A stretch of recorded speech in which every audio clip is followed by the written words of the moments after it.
بسم اللہ الرحمن الرحیم۔ معزز طلبہ کرام، آج میں آپ کے سامنے عامل اور معمول کے بارے میں چند باتیں عرض کرتا ہوں۔ سب سے پہلے یہ سمجھ لیجئے کہ عامل کی تعریف کیا ہے۔ عامل کہتے ہیں کہ جس چیز کی وجہ سے اسم معرب میں فاعل، مفعول یا مضاف الیہ ہونے کی صفت پیدا ہو اسے عامل کہتے ہیں۔ جیسے مثال کے طور پر جاء زیدن، اب زید یہ ہے اسم معرب۔ اسم معرب کیا ہوتا ہے؟ اسم معرب وہ اسم ہوتا ہے کہ جس کا آخر عامل کی وجہ سے بدل جائے، اسے کہتے ہیں معرب، یا اسم متمکن بھی اسے کہتے ہیں۔ اب مثال ہے جاء زیدن، زید ہے معرب، زید پر جو رفع آیا ہے یہ رفع آیا ہے جاء کی وجہ سے۔ اب اس میں عامل کون ہے؟ جاء، یہ ہے عامل۔ اب دیکھیے زیدن جو فاعل بنا، زید کے اندر فاعل بننے کی جو صفت پیدا ہوئی، یہ صفت پیدا ہوئی جاء کی وجہ سے، تو جاء یہ ہے عامل۔ اچھا، رأیت زیدن، اب یہاں پر دیکھیے زیدن یہ ہے مفعول۔ اب یہاں زید پر زید کے مفعول بننے کی جو صفت زید میں پیدا ہوئی، یہاں پر رأیت زیدن میں زید کے اندر مفعول بننے کی صفت جو پیدا ہوئی، تو یہ پیدا ہوئی رأیت فعل کی وجہ سے، تو رأیت فعل یہ ہے عامل۔ اسی طرح مررت بزیدن، اب زیدن یہاں پر زید یہ جو مجرور ہے زید، اس پر جر ہے، یہ آئی با حرف جر کی وجہ سے۔ اچھا، اسی طرح مضاف الیہ کی مثال دیکھ لیں، جیسے غلام زیدن، زید کا غلام۔ تو اب اس مثال میں جو ہے زیدن جو مضاف الیہ ہے، تو زید کو جر جو دی مضاف الیہ کی ہونے کی جو صفت پیدا ہوئی وہ غلاموں کی وجہ سے ہے، تو اب یوں کہہ سکتے ہیں کہ غلاموں یہ اس کا عامل ہے، یعنی اس کی وجہ سے غلام مضاف اور یہ مضاف الیہ ہونے کی بنا پر یہ مجرور ہے، یعنی مضاف الیہ ہونے کی جو صفت اس کے اندر پیدا ہوئی تو یہ عامل ہے۔ اور معمول کسے کہتے ہیں؟ کہ جس اسم معرب میں یہ صفت پیدا ہو، فاعل ہونے کی، مفعول ہونے کی یا مضاف الیہ ہونے کی صفت پیدا ہو، تو اسے کہتے ہیں معمول۔ جیسے اس مثال میں زیدن یہ معمول ہے۔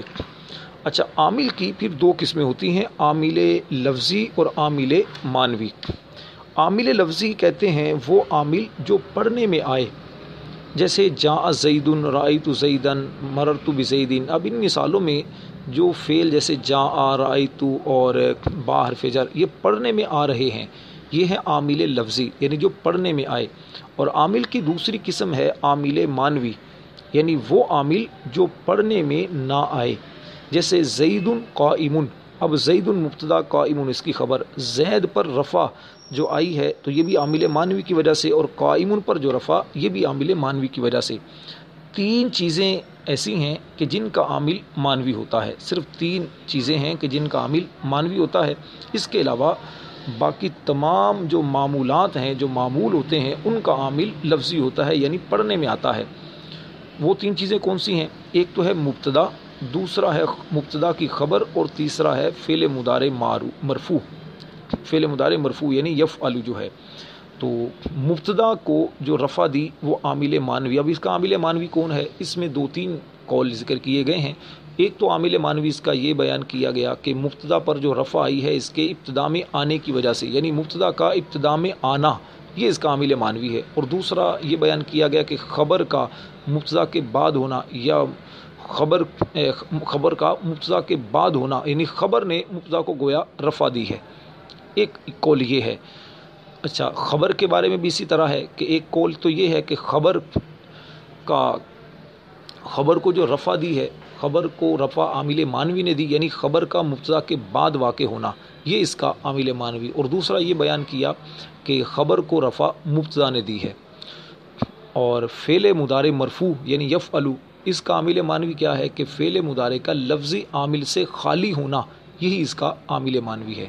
واللہ عالم۔ یہ چند باتیں جو عامل اور معمول کے بارے میں تھیں، اس کو ذہن نشین کر لیجئے، اور اچھی طرح جب اس کی تکرار کریں گے، سمجھائیں گے، تو انشاءاللہ امید ہے آپ کو عامل اور معمول کے بارے میں واضح پتہ چل جائے گا۔ عامل بہت سارے ہیں، جیسے حروف جارہ یہ عوامل لفظی ہیں، اسی طرح حروف مشبہ بالفعل ہیں، ان ما لا لاتا ہے، اسی طرح ما ولا مشابہ بلیسا ہے۔